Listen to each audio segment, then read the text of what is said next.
Hey guys, welcome back to the channel and thank you so much for clicking on today's video. Today we are talking about Maya and Carina from Station 19, Season 5, Episode 8, also known as the winter finale. So I just wanted to quickly mention before we get started that if you are outside the US and you want to keep up to date with this or any shows that are not either showing in where you live or they're not showing at the same time, that you can get a VPN and you can get access to shows in the US when they air in the US. So I have a link with ExpressVPN and you will not only get a great deal, but you will also get some free months. So if you want to use that link, it's down in the description box and it will give you a couple of free months when you sign up. So also, if you're in the US and you want to use the VPN link, you can also get access to shows in other countries and other Netflixes. So is that the plural for Netflix? Netflixes. So you can use it to watch The Office, Friends, Parks and Recreation on the UK Netflix because it's not on the US one anymore. So all the information you could want on that is down in the description box. And also while you're down there, you can check out my merch store, my second channel, my social media, my Patreon, or even Miss G's Instagram. So everything is down there that you could possibly need. And I hope you guys will give that a little look. You can even treat yourself to some nice merch over the Christmas season. So let's get into today's video and talk about Maya and Carina. Quickies. I always wanted a G.I. Joe set. Keep it. Keep it. It's for Toys for Tots. I'm not stealing toys from needy children. Why? Something smells good. That's Carina's baking, Nana's recipe. She just I make cookies at Christmas with my Nana's recipe too. They're really good. Soft in the middle. You know, you can't leave your divorce papers in the freezer forever. There's no rule that says that. Hi. What am I supposed to do? I don't know. That was so good. Yeah, give her a cookie. No. I know this is a really, really weird thing to say, but anytime I see people eating in a scene and it's obvious they're like holding the food in their mouth, I just always think about the spit buckets. So if anybody doesn't know, like normally when you're shooting something and you have to eat, like what they're doing in that scene with the cookies, they have to shoot that like, you know, countless times, like over and over and over again.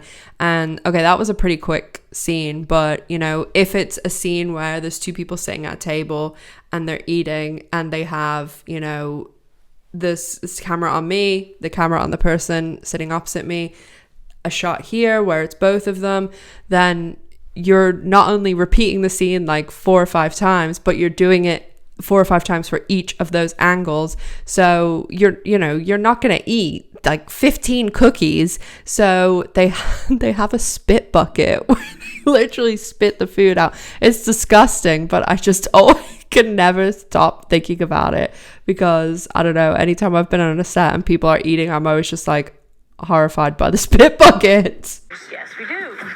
I actually love spending my days off here. It's like the house. How handy for that. You had when you were a kid whose family you wish would adopt you. You know, Captain Beckett announced that they appointed a new fire chief. No name yet, but it's a woman. Hot damn. You're a little sad you weren't the first. Only a little.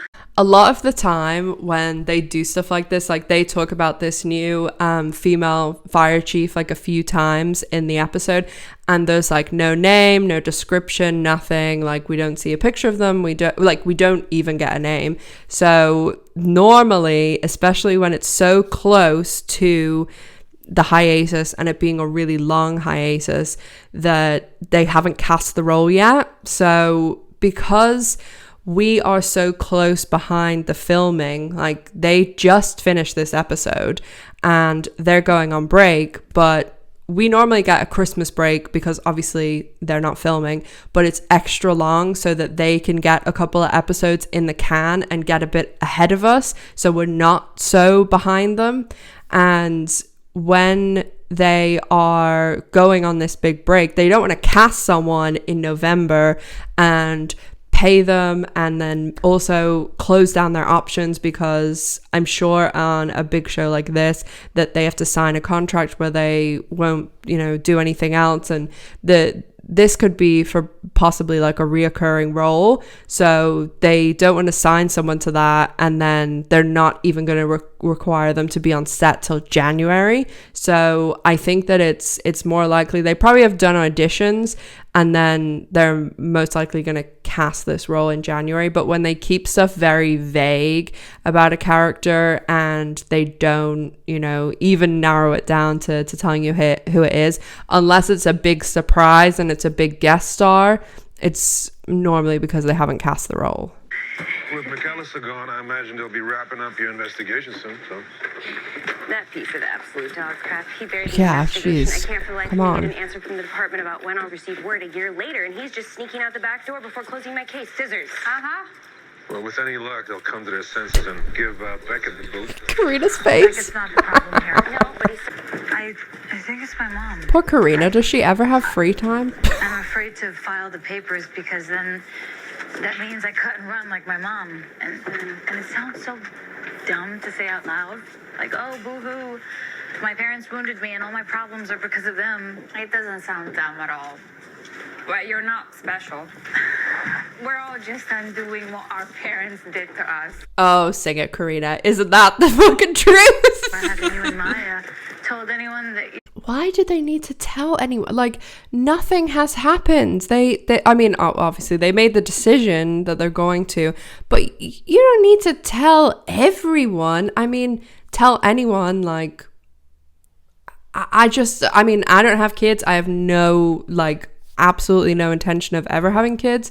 But I'm in that age, I'm 34, where a lot of my friends have either had their first kid or they're trying, or it's just most people. I mean, my best friends of like 25 years tell me I'm trying for a kid, but it also depends. Some people aren't like that. And we know Maya is like, really, there's a lot to get through there. There's a lot of armor. So you also just don't know people's circumstances. Like, someone could have been trying for literally years and it just isn't happening for them.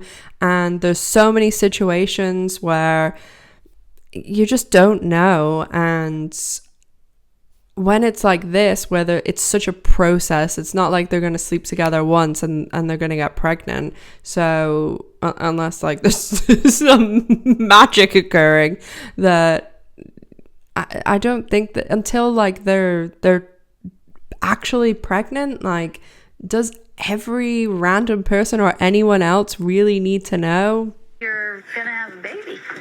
Because there's no baby Exactly. yet. There's not Exactly. even sperm yet. Ah, you're afraid she's gonna change her mind, aren't you? She has massive Exactly. walls around her heart. And she's taking them down brick by brick for you. Hey, Warren, what's up? Yeah, she's still here. Hey, Warren. Come with me. So one of the main points of this episode was that Warren and Maya and a bunch of the other crew went on a call, that there was a guy that he was walking to the bottom of his driveway to get, Instacart, and his car was at the top of the driveway. He hadn't put the emergency brake on. His brakes were bad. They released and the car rolled down the hill, and then there was another car here and it pinned him in between the two cars. Now, when that happens, basically it's like what they say, if someone gets stabbed, don't pull the knife out, because that knife, or the car in this case, is holding all that blood in your body. It's stopping blood, everything else, and coming out of the body, and is also holding everything in place. So when they remove the car, because he was pinned like right in his lower abdomen. So when the car's removed, if he has like a perforated bowel or something like that, like he's gonna start bleeding out because there's obviously crush injuries there too. And when there's a crush injury, it can cause muscle breakdown, which is rhabdomyolysis, acid-based issues, electrolytes, abnormalities, hypovolemia. Like it basically, the second that car is unpinned, it can cause all of these issues. And the electrolytes, the acid, everything is just like rushing around your body, not to mention all the blood pouring out too. So you can literally have a heart attack, renal failure, anything from all of this rush and the crush injury. So they need to immediately get this guy to the hospital to have any, chance at making it. And Warren has called in Carina. I just want to put a little warning in here. If you are squeamish or don't like blood, there's a really quick scene. I'm going to put a timestamp right here. So if you don't like blood, skip to this time right here. And I have to kind of mute the last two scenes a bit because copyright issues with music. So I'm going to talk over it because I have to mute it. So Carina is helping Warren to save this guy's life. And Warren, you could see he really identified with this patient because they had similar family structures, and he was talking about his wife, who was like a amazing singer. And I feel as though Warren was really putting himself in this guy's place, thinking, if something happened to me, like how would it affect Miranda and the kids? And yeah, Warren was like really, I mean, he's always invested because he's a good doctor, but he was super invested in this guy. And thankfully, we get Bailey at the end, which is always a treat in Station 19. We're closing out the episode with, little montage. They're pretty good. It's festive. Yeah, the little secret language. We have an announcement. We are gonna have a baby. Eventually. Carina, eventually. Okay. All right. Oh my God. Aw, cute. Okay, muting for copyright. So this, I'm just going to play it while I'm wrapping up so that anyone who hasn't seen it can see it. But that was the winter finale of Station 19. I really, it was a nice holiday episode, nice going on break episode. I think this little bit at the end where you're flashing from a gay couple to a lesbian couple, like it's very rare on a huge mainstream primetime TV show to have that. I mean, they normally give us, a token off to the side. So to have two couples is just great. So I think that this was a good feel-good episode.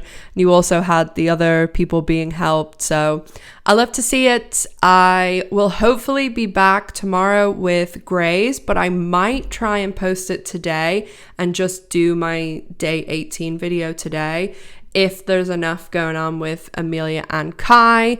I'm live on Monday, and I also have my watch party for my patrons tomorrow. So there is a lot going on, and don't forget, I'm posting every single day until Christmas. So there's lots of videos. I've linked them all above and below and everywhere so that you guys can make sure that you're all caught up. And as I said before, if you want to use a VPN to watch other shows, but it's also a really good thing to protect yourself online, you can check out my link below. I have tons of merch out at the moment. L Word, I have a cute Miss G one that I got a little cartoon Miss G designed. And I also have some Be Nice merch because that's my whole thing. Just be nice. And there is so much going on. So make sure that you're subscribed here and you're following on social media so that if there's any news over the holidays, I can let you be the first to know. So make sure that you are checking me out on social media and everywhere else.